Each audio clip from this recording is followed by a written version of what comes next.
Welcome back, viewers. On to some international news now. Israeli Prime Minister Benjamin Netanyahu is heading to Washington to begin the talks on a second phase of Gaza ceasefire with US President Donald Trump's Middle East envoy, Steve Witkoff. Netanyahu will then also meet Donald Trump at the White House, where he plans to discuss victory over Hamas, the plan to counter Iran, and also to strengthen the diplomatic ties with Arab nations. Trump invited Netanyahu to Washington last week, making him the first foreign leader to meet with the US president in his second term. Now, the two previously also met face-to-face for the first time in nearly 4 years at Trump's estate in Florida last year. For a very important meeting with President Trump in Washington. The fact that this would be President Trump's first meeting with a foreign leader since his inauguration is telling. I think it's a testimony to the strength of the Israeli-American alliance.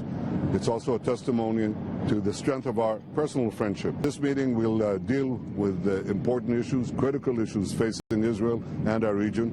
A victory over Hamas, achieving the release of all our hostages, and dealing with the Iranian terror axis and all its components, an axis that threatens the peace of Israel, the Middle East, and the entire world. Even when President Biden was there, America did support Israel to a considerable extent.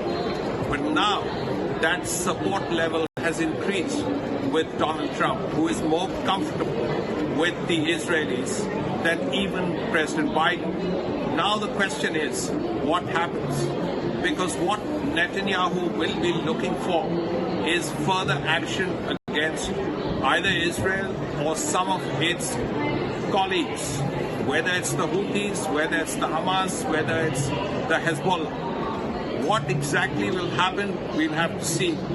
But it has to be said that the relation with Israel and America are closer today with Donald Trump as president.